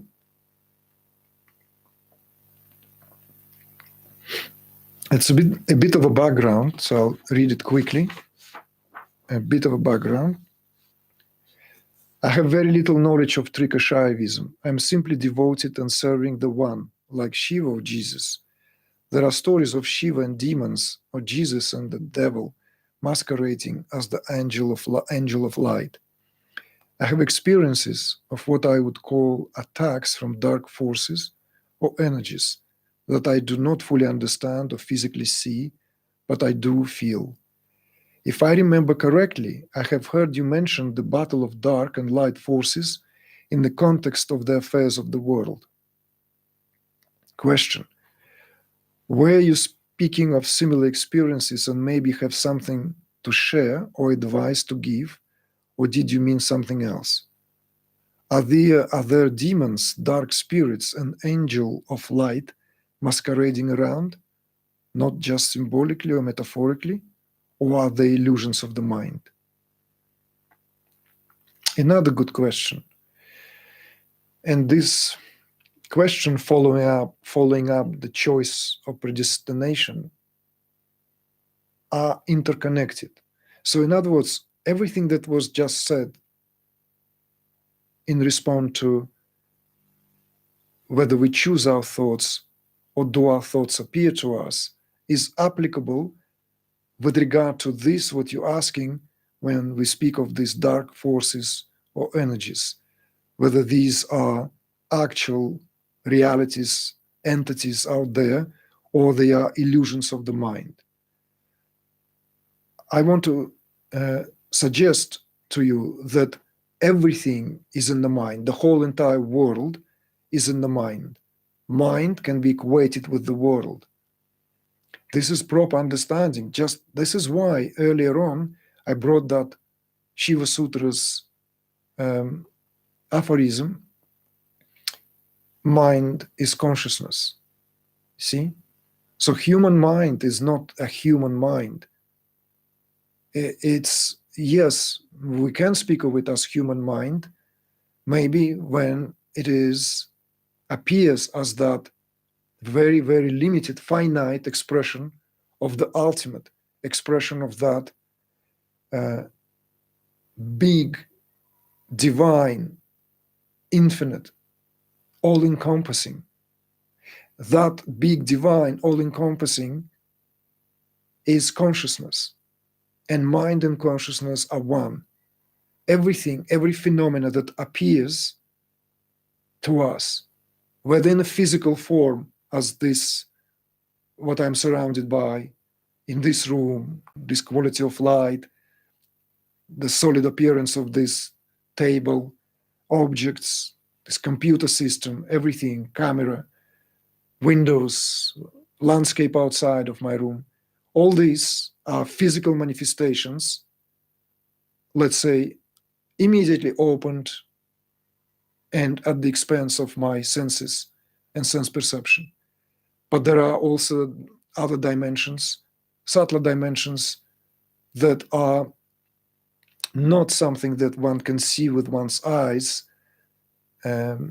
use the organ of cognition of the sense of smell, taste, tongue, or touch. There are other manifestations at a subtle level, and there is the full myriad of these manifestations, from angelic to demonic, just as there are different manifestations on this phenomenal plane of existence. There are extraordinary, beautiful flowers exhuming perfume of extraordinary level of complexity through the fragrant, oozing. And there are places where, like sewages and like the place of dwelling of Mala, Adar, and all God knows what not. That's at the level of physical reality. That same level exists in a subtle reality. The world of inner heavens filled with fragrances and, and beauty and beatitude, and a world filled with all that what is much, much less pleasant to behold. So all this is likewise in the mind, all of it. The solidity of this world, the apparent permanence also of this world. We know that it's not permanent, it will all decay, but it appears, at least right now, solid, have shape, have density, right? That same what we experience on a physical level, to the refinement of that movement of air, lingering of the incense, belongs also that whole strata at the subtler levels, where all these worlds are inhibited by various different forms of energy. Think of them as forms of energy of your own consciousness. So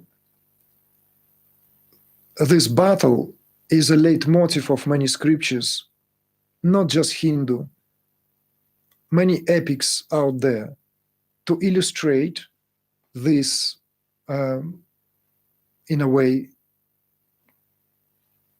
we can call it tension, we could call it strife, we could call it what have you, between the beings of light and beings of darkness, like in the Vedic story of churning of the ocean of being. Both are engaged in the act, the beings of light and beings of darkness, the goodies and the baddies, doing the same job. They holding gigantic serpent sesha, one at the head, another one's at the tail, and whipping that ocean so that the nectar of immortality can rise to the surface. That nectar of immortality, that amritam, rises to the surface, rises, and at that very moment when it has risen, their concerted, prior to that, equally put effort goes into jeopardy. Why? Because there and then this drama of life enters according to this epic. Because purportedly, Shiva already behind the scenes promised devas, the goodies, the beings of light, that once the ambrosia is there, once the amritam is there, they will be the ones to get the coveted prize. So asuras, although they are also worshippers of Shiva and have been as much involved in this world, end up being tricked. Devas run away with the goods. They run away with the nectar of immortality. And hence, the world, as it were, there and then set into this conflicting scenario, which would need to be then reconciled by us human beings in each in our own ways, because that primordial, original harmony was disturbed. You see, a certain karma already set in motion. The devas would be pursued by asuras, the beings of darkness, for that act of treachery, act of whatever. See? So this, not to take you now on a detour, but this is just like to give you this so that you don't end up with do's and don'ts, black and white understanding, so that you can see in all this, there is some original cause of it. But as we go down to the very, very cause of it all, there is one and only cause. The cause all has in our own awareness, as far as the monistic system, let's say, of Kashmir Shaivism is concerned. One and the only agent here is Shiva, your and my awareness. So look at it, at this whole phenomena, with the eye of that non-dual understanding, and see how you can then begin to dissolve this, begin to appease these experiences that at times come and begin to bother us at the level of the psyche. Some people have even these experiences they claim to be more somatic in nature. But all, essentially speaking, is interconnected in the way that I have just attempted to outline for you. So this further question is on vocalizations from Sonia, and a bit of a background. I have been to your immersions twice, and I look forward to coming back, hopefully soon. Your teachings have helped me ground and understand my awakening process. After your retreat, my Kriyas transformed into throat vocalization sounds and singing, but most of all language. It is mostly during meditation. I walk in nature, during sex, or even walking in a busy airport where the energy is tense and needs to release a lot through the body. So singing and sounding as I go along. Since this summer, strong language communication comes through with simultaneous hand mudras, where somehow I elevate my frequency and communicate with some sort of higher realms. It gives me intuitive insights that are personal and foster understanding of what the awakening process overall. I'm still discovering this and try to stay grounded in the process. However, it comes through so strongly, and it's inevitable, I guess. This is what a throat opening feels like. Question: where does this sit in the process? I would love to hear your knowledge on this.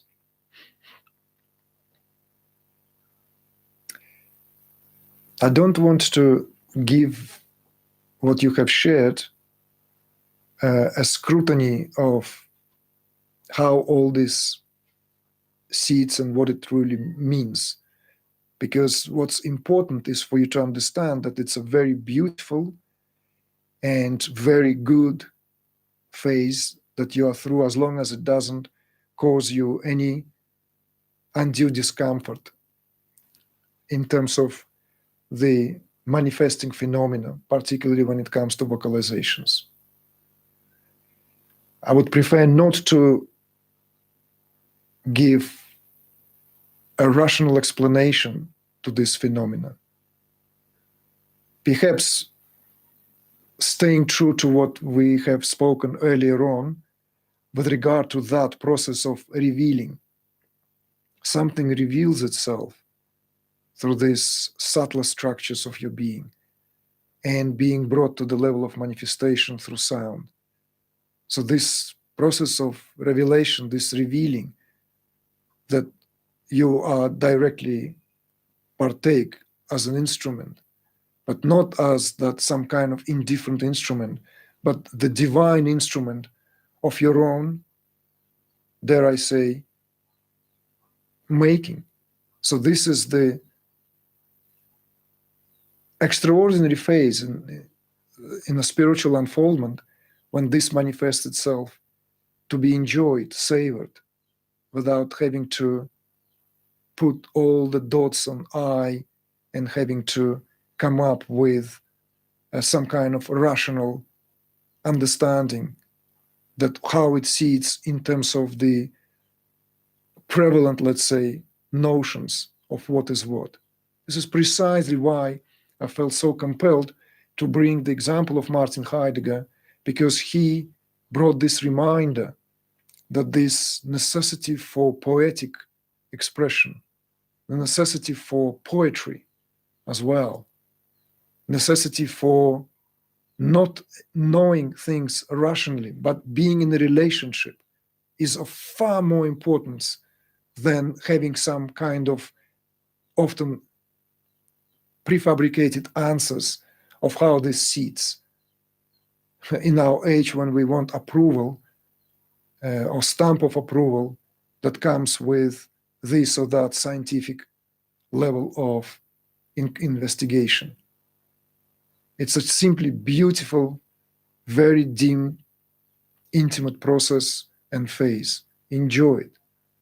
That's all I could say to you in this moment in time. Okay, folks, I can see that there are questions being typed into the chat.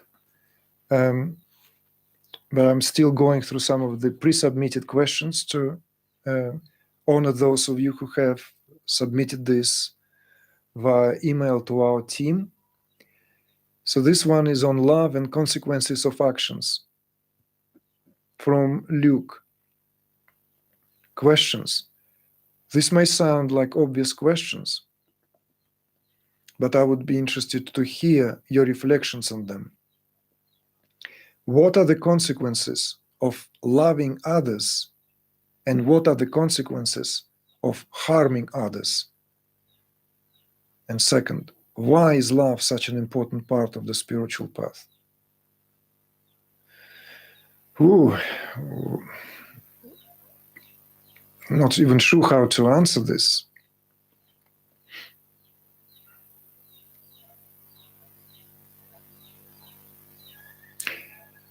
Maybe I will give it not as an answer, but it's almost tempting to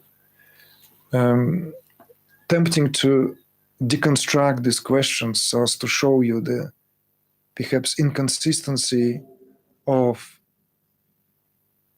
the way the questions themselves go about this. And that perhaps will and could suffice or could serve as the answer you seek. So the consequence of loving others is not for the sake of consequence. Loving others is a way of simply understanding clearly what it means to be alive as a human being and being in a relationship to the entire manifestation, entire world. Because loving others then is an expression of that what one already is. So therefore, speaking of consequences of what it brings in terms of accumulated karma, is this a merit? No, you can't love others from a place where we speak of it in terms of what consequences this brings. It simply should be and ought to be our second nature, because it is our nature. Our nature is already that love. Our nature is already that light. This is our primordial, primal essence, the core, at the core of who we are.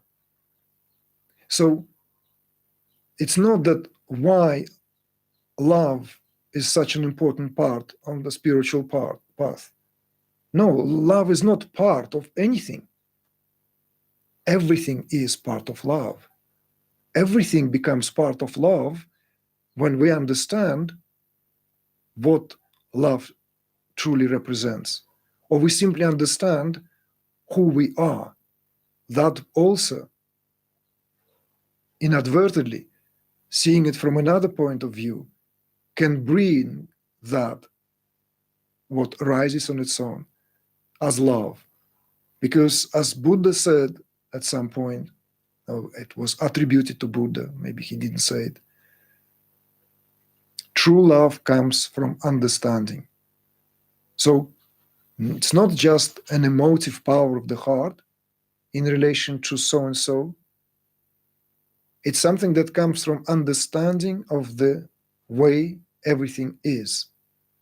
So spiritual path, who cares about spiritual path? If love is experienced, one is already progressing. Call it spiritual, non-spiritual, call it whatever we may call it. Love and the capacity to live from love in itself is a barometer, a measure of where we are on any path.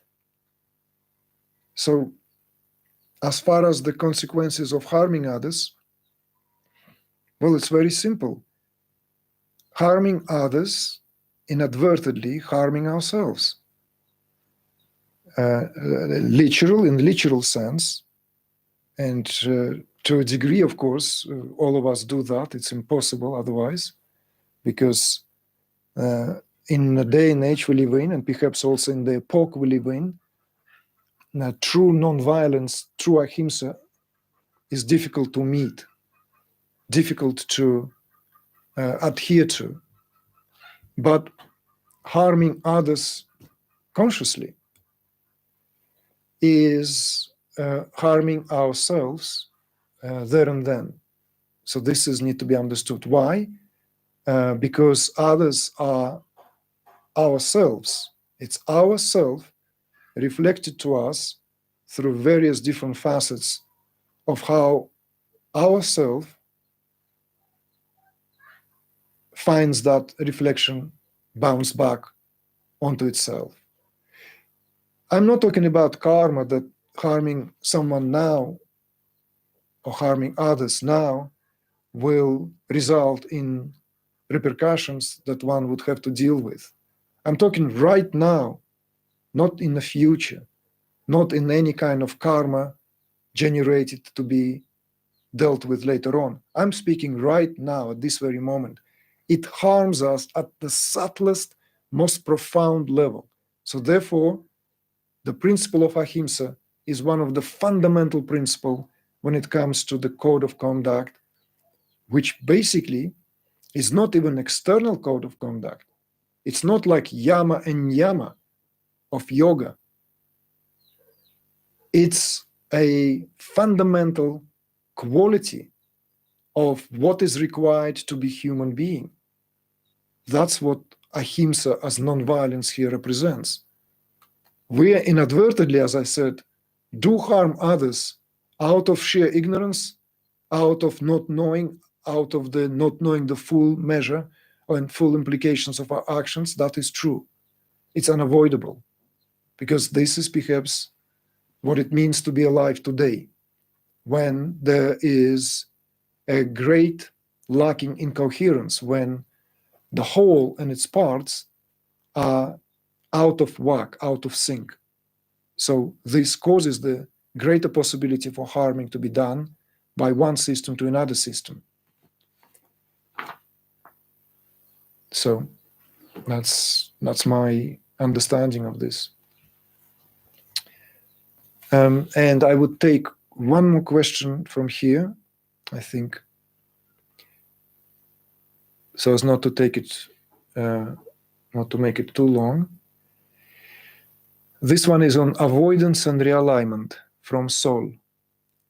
There's a bit of background. There has been a lack of a sense of purpose to put my artworks out there. Creating itself has been the ultimate gratification or purpose. And now that is gone or doesn't make sense anymore. I'm not sure if it's a part of the process or the result of unfinished business and a means to avoid the harm one has done. I'm trying to figure out if the lack of motivation to succeed in my art career is due to the trauma experienced or due to the process of internalization, which might be taking place as there has been some stir in consciousness for the last 6 years. I still struggle to integrate the loss I experienced before Shakti started to move. Now the goddess is there, her own agenda. Question, or other questions. How would one differentiate between a withdrawal that is trauma-based, sort of an avoidance, and the withdrawal that is due to the greater realignment? Is it necessary to clean up my past and face my demons in the actual real world by putting my artwork out there? Or is that going to be achieved by following the process deeper anyway?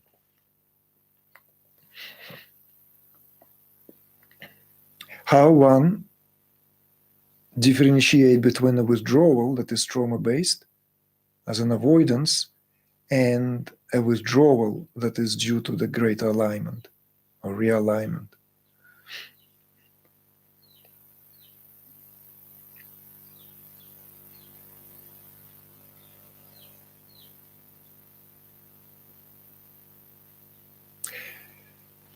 And then that second question, facing demons in the actual real world, putting my artwork out there. I think that fundamentally this all boils down to a role of creativity in our lives, what creativity is to begin with. So when we have that understanding that creativity is our birthright, it's a primal quality of awareness. This is what this whole Chamatkar, the Hidden Path book is about. This is why I felt like this should be my first book, in place of many other much more, let's say, loftier, much more spiritual, much more what have you. I felt I wanted to relate first and foremost that what was always there in the first place, only to get actualized in greater measure. And that's what I wanted to relate, that creativity is not something that we do. Creativity is what we are. We are expression of creativity ourselves. So this understanding removes all this possibility for confusion, what one should do and how one should express oneself. And indeed, also, if one is unable to express oneself in whatever way, in whichever field, it's due to something that prevents the otherwise beautifully designed system, this beautifully designed human being, from expressing yourself fully. And that could be due to stresses and traumas and all that is there preventing, because nervous system is clogged and contains these states and carries within itself these vibrations that are not allowing the finer frequencies to take over, because that's what creativity is. And creativity doesn't have to express itself through only in this, like, you know, people go through tremendously demanding, dare I say, not just stressful, dramatic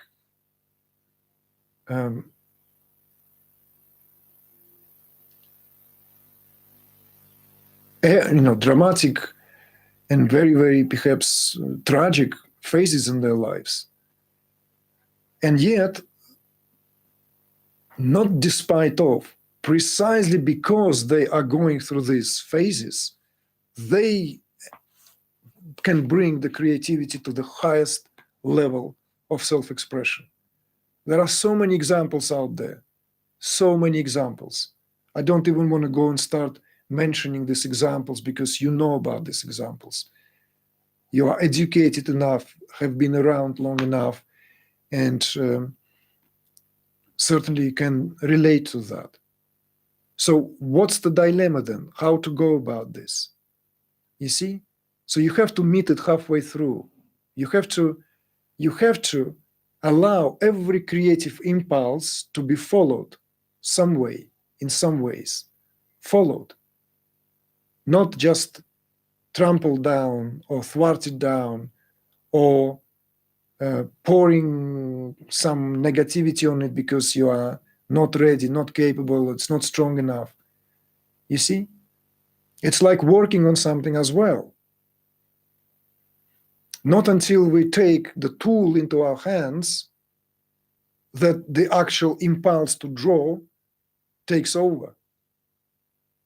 If I walk around and do I want to draw, don't I? No, this is what I meant in this first part of this sharing, why I brought Martin Heidegger and why I have always maintained this, knowingly or otherwise, this sacred relationship with tools, these tools that everyone who makes something, for them, their tools are sacred.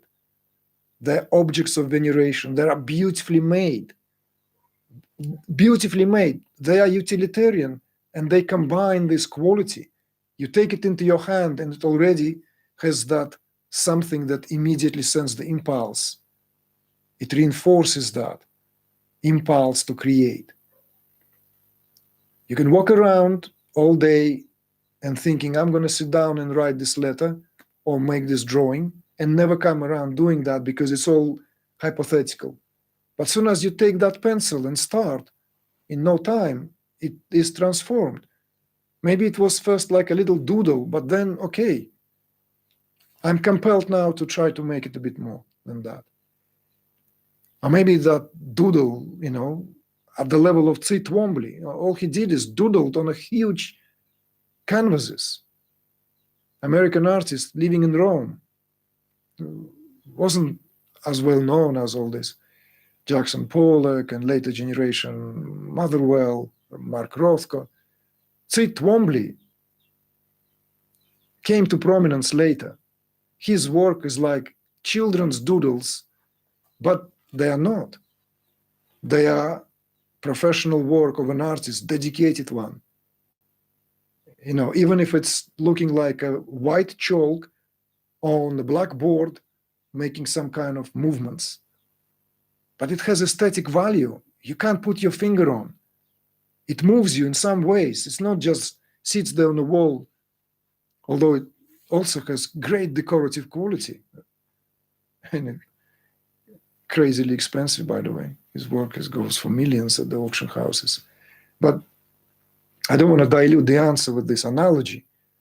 I just want to point your attention that differentiating between withdrawal, trauma-based, avoidance, greater realignment, you just have to feel and be authentic to what you feel and follow your impulses.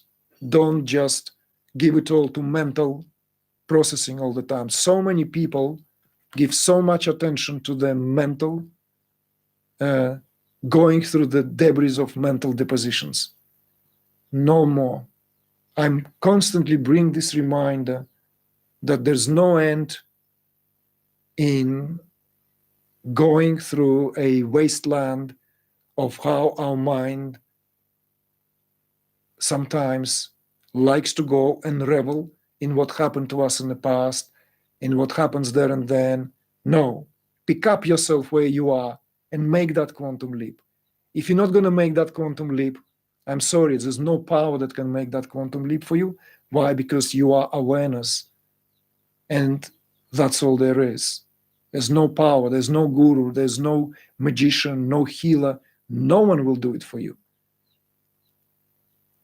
They can inspire you. They can point out. They can point out to the source of that predicament. They can point out to the moon, but that's your job to fly. So pick up yourself and off. Open your wings and fly. Or crawl and stop complaining. You see, there's no other solution. It's a merciless world we live in if you hear clearly there is no other agent there that is at work. That's the understanding. Okay, folks, I will just read this one final question because it needs clarity on this meaning of a particular kriya to put this person's mind at rest and give them encouragement. So it comes from Nikos Papadopoulos. A couple of months ago, I had full body kriyas lasting for about 2 weeks. And since then, I'm having just head kriyas, which are very pleasant and relaxing. 2 times, though, I had tongue kriyas. It lasted for about 30 minutes each session, and the tongue was stretching outside, rolling left, right, and backwards towards the throat. Also, sometimes it would just move side to side like a snake tongue does. Questions. Can you please elaborate on tongue kriyas and what does it mean?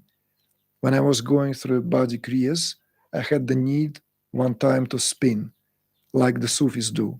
I was going clockwise.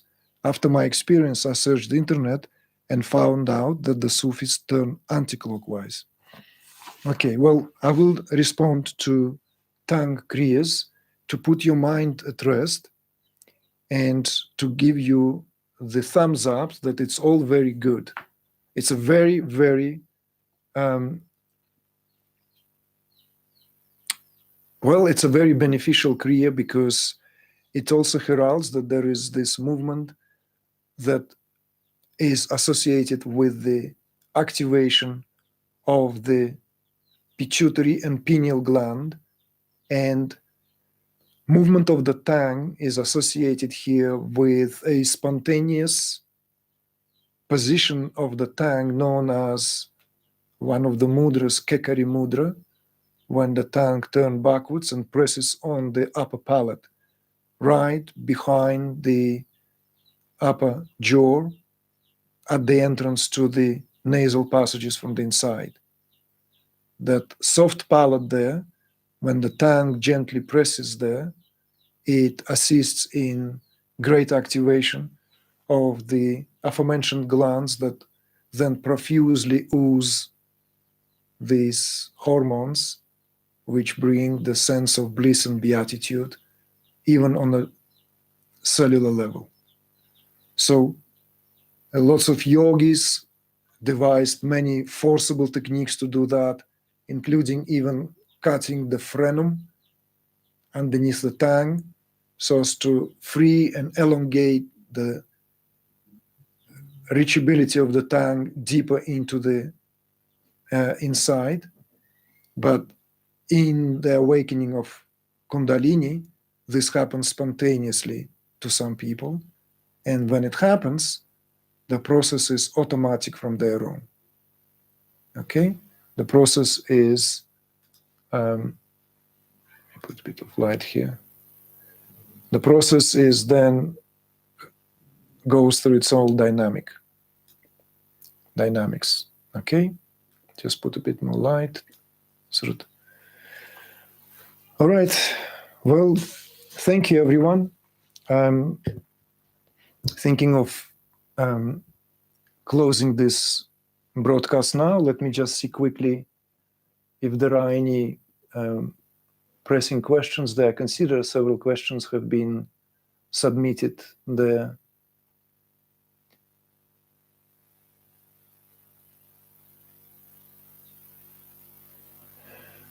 So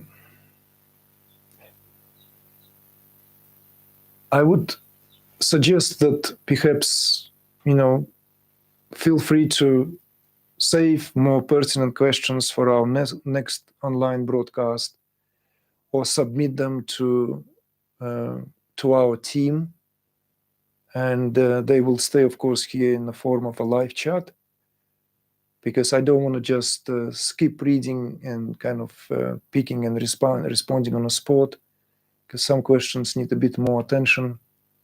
So let's do that. Okay? So thank you, everyone. It's great to be able to relate this here to everyone who have gathered to partake in this. And blessings to all, and see you some other times. Bye for now.